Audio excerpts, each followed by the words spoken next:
Hello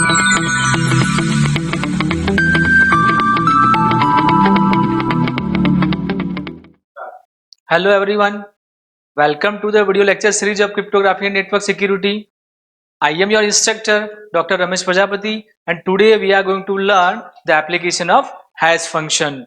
So let's start the today's agenda, which we are going to discuss one by one. So the first agenda, today we are going to see the message authentication, second a digital signature, and the third is a one-way password file. These are the three types of application of hash function. So let's start with the first application, message authentication.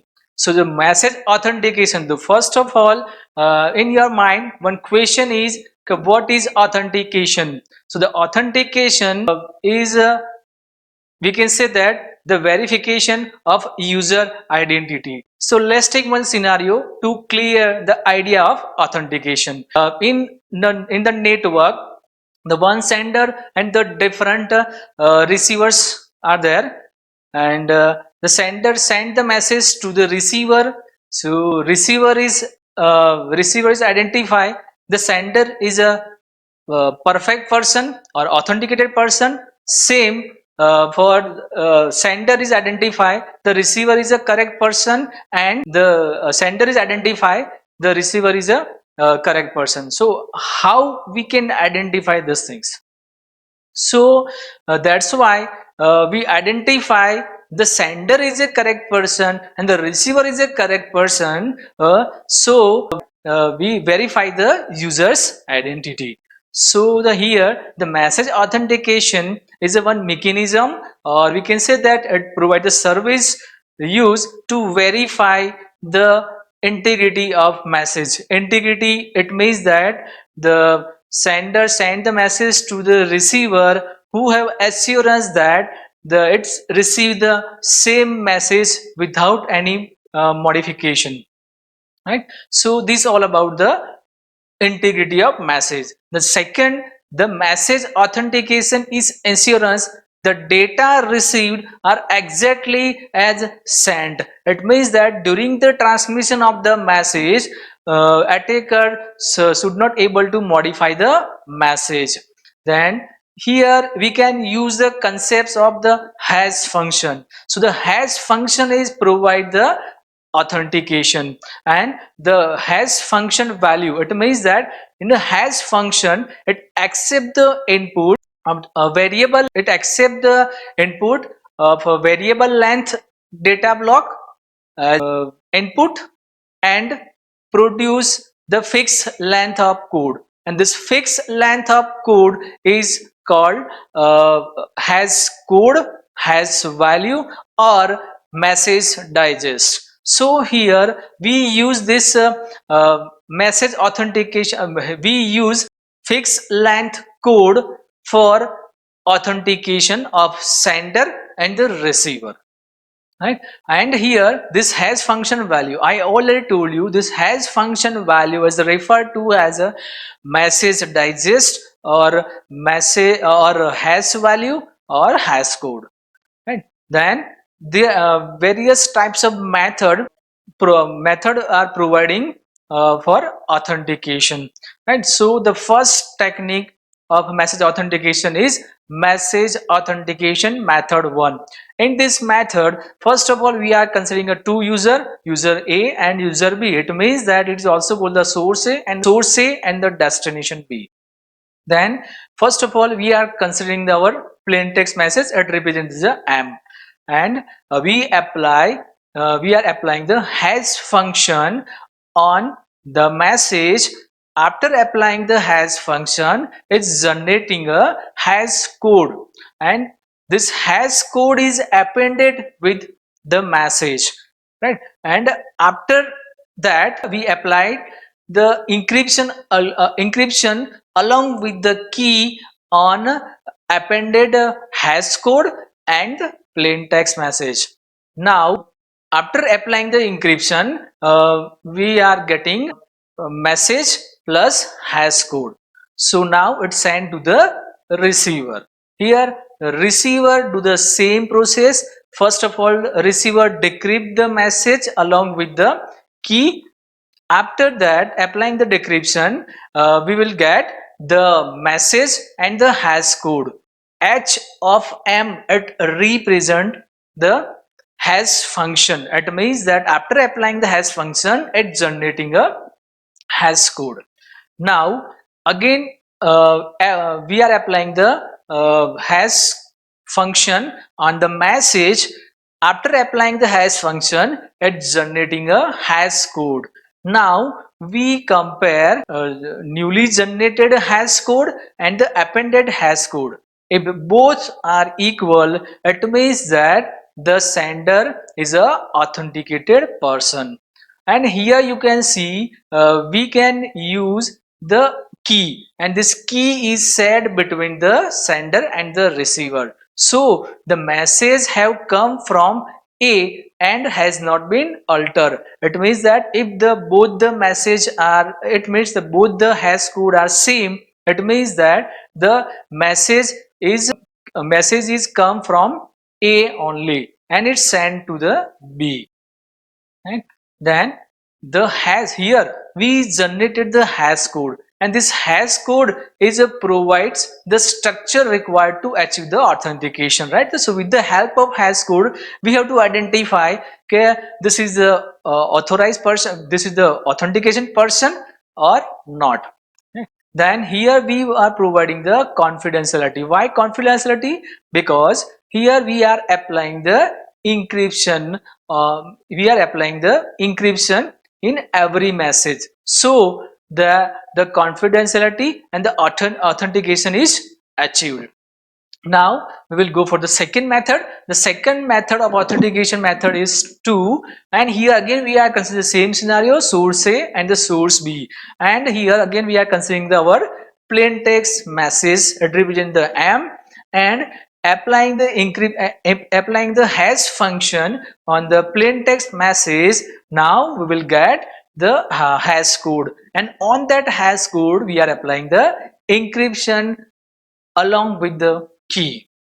Now after applying the encryption, we will get the encrypted message, and this encrypted text and the message is appended and it's sent to the receiver.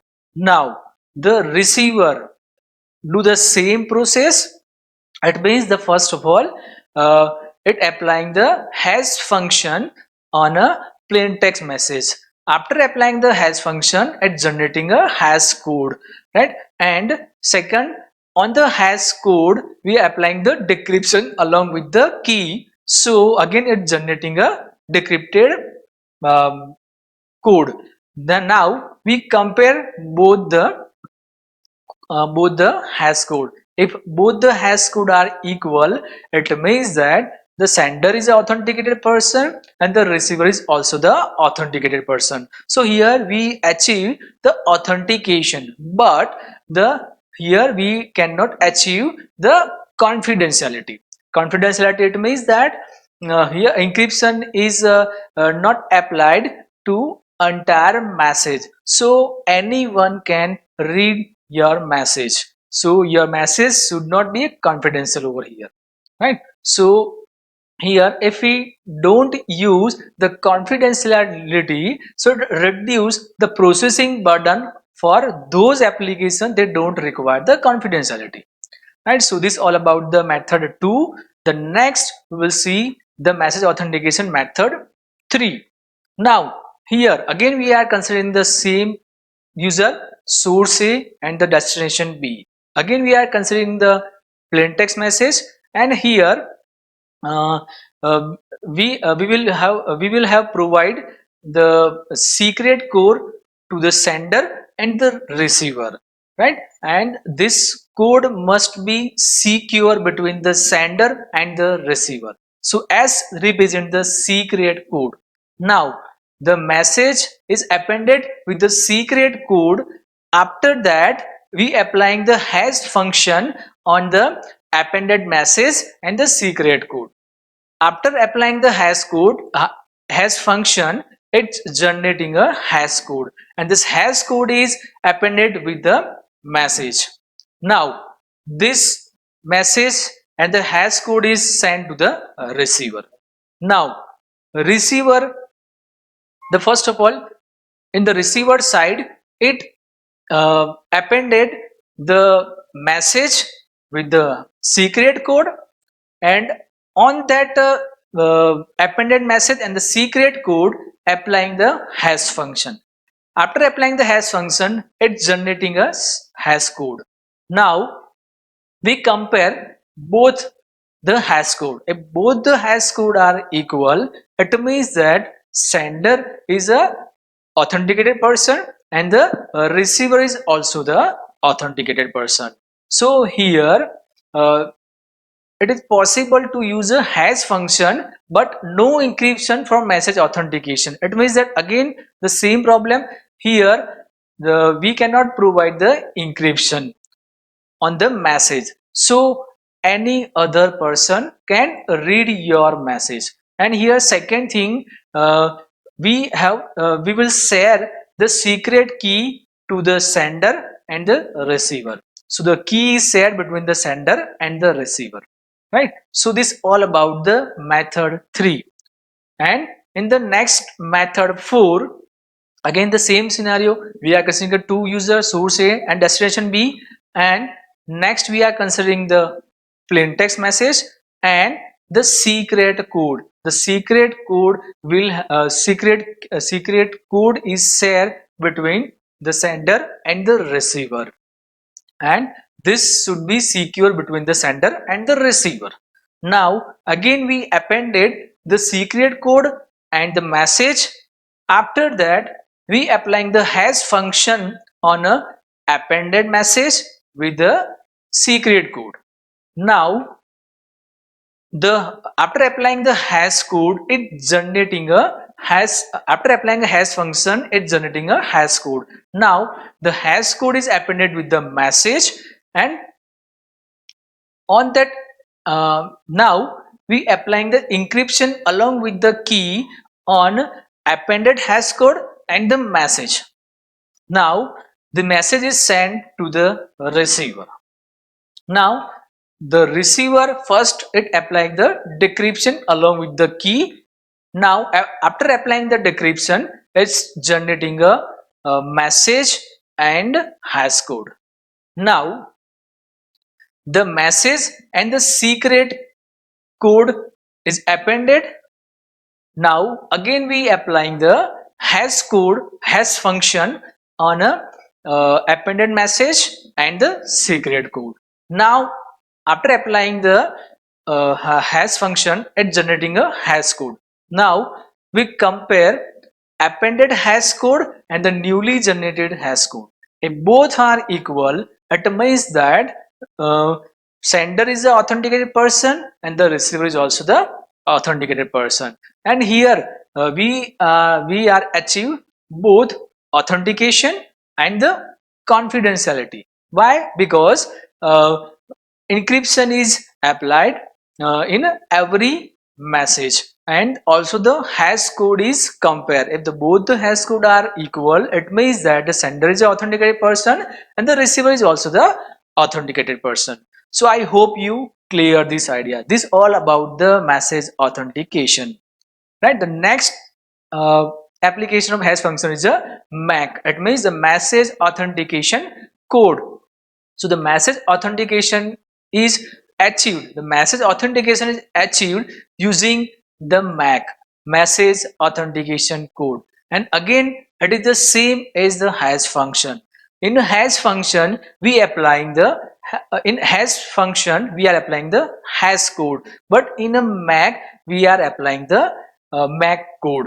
Right now, the next the MAC, the message authentication code are used between the two different users and that share secret key to authenticate the information exchange between those parties.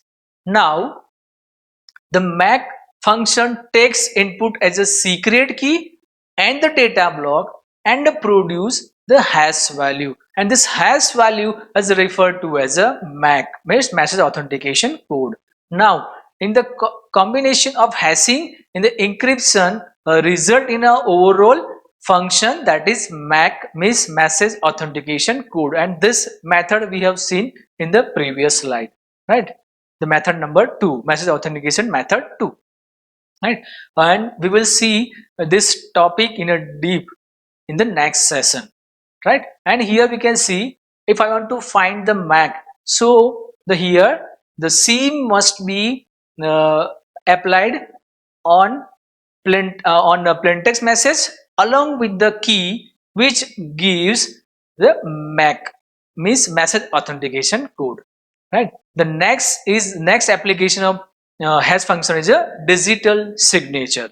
And digital signature is equivalent to a handwritten signature, and the digital signature, it is a mathematical technique used to validate the authenticity, integrity of message and the non-repudiation. And authenticity, it means that verify the user identity, and the integrity, it means the sender sent the message, the same message received by the receiver without any modification. The in the digital signature, again we are using the hash value. Message is encrypted with the user private key. It means that in a digital signature, we have to use the hash value, and with the help of hash value we encrypted the message with the help of user's private key. Now in a opponent person, it means that in the receiver side, the all the person or all the user know the public key of user A. Now with the help of user's public key can verify the integrity of message, and that is associated with the digital signature, right? So again, let's take one scenario. Okay, if I have the large message and I want to compute the digital signature of this large message, so how I can do it? So let's take some scenario. Here we are considering our plain text message or large message. So let's take one example to clear, okay, how to generate the digital signature of the large message. So here we are considering the x1, x2 up to so on xn. This is my large message, and the large message is divided into a fixed size block. Now we applying the digital signature along with the private key of that user.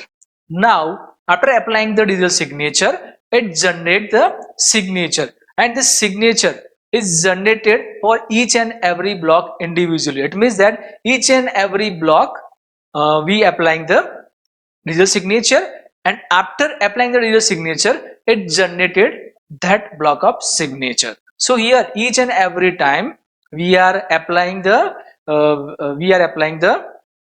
different signature to each and every block, and after applying the digital signature, it generating a different block of signature, and finally we combine this all the signature, right? So here there are lots of problem.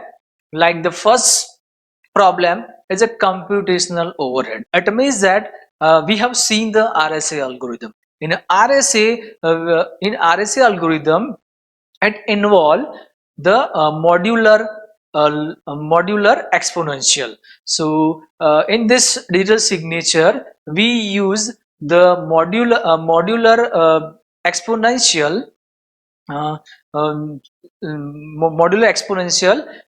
So it create it it takes a more computational time, and it is a time consuming process. So to overcome this problem, we will use the hash function in the digital signature. So the first problem, computational overhead; second, the message overhead; and the third is a security limitation. It means that if attacker know your digital signature, so it rearrange or reorder to this all the sign block, and it use in a future communication. So these all the drawback of this method. So we overcome this problem, we will use the hash function with the in a digital signature. So instead of signing whole message, sign in only the digest message, or we can say that a hash code, and it also secure, and it is also the faster than the simple digital signature. So here we one of the requirement is has function only, right? So here let's take again the same scenario. We are considering our plain text message, and on that plain text message, the large amount of message, we are applying the hash function. After applying the hash function, it's generating a hash code, and on that hash code we are applying the digital signature along with the private key of that user, right? And after applying the digital signature, it generates the final signature. So, and this signature is sent to the receiver, and receiver is verify the signature. So this is the digital signature, right? So in the next we will see what types of methods are there in a digital signature. So the first method of digital signature, and here again we are considering the same scenario, source A and the source B, and here consider the plain text message. On that plain text message we are applying the hash function. After applying the hash function, it's generating us some hash code, and on that hash code means we applying the encryption along with the private key of that user A on a hash code. Now after applying the encryption, the encrypted text and the message is appended, and this appended message and the hash code is sent to the receiver. Now receivers do the same process. The first receiver applying the hash function along with the public key of user A on the message. Now after applying the hash function, it's generating a hash code. Now the hash code, on the hash code we are applying the decryption, and after applying the decryption, it's generating a hash code. Now we compare both the hash code. If both the hash code are equal, it means this the sender is a authenticated person, and the message is sent only by the sender, not any other person, right? So here in this concepts we providing the authentication, but we cannot provide the encryption. So it means that if we don't you if I have not applied the encryption, so it means that any other person can read your message, right? So, and second possibility is over here, if we don't apply the encryption, so it might be chance that the some other user can the data modify the data. So it means that your message is not secure. So it also provides the digital signature because only the sender could have produced the encrypted hash code. It means that only the sender side it provides the digital signature, right? I hope you clear this idea. So this is all about the digital signature method 1. The next method here, in this method we cannot provide the confidentiality. So in the second method we will provide the authentication and the confidentiality. So let's see the second digital signature method. In this method again we are considering the same scenario, source A and source B. Again we are considering a plain text message and applying the hash function on the plain text message, and after applying the hash function, it's generating a hash code, and on that hash code we applying the encryption along with the private key of user A. Now now the encrypted message is appended with the plain text message. Now we applying the encryption along with the key, and after applying the encryption, it's generating a encrypted message, and that message sent to the destination B. Now in the receiver side, first it decrypt the message along with the key. Now after applying the decryption, it's generating a message with the hash code. Now here applying the hash function on the message, it's generating a hash code. Now on the hash code, we applying the decryption along with the public key of user A. Now we compare both hash value. If both are equal, it means that the sender is the authenticated person and the receiver is also the authenticated person, right? So here we achieve the confidentiality and the authentication. It means the confidentiality means the encryption is applied in entire message. And the second, in the receiver side, we compare both the hash code. If both the hash code are equal, it means that the message is sent only the sender and the receiver is receive only that message. So this is all about the digital signature method too. So I hope you clear this idea. Thank you.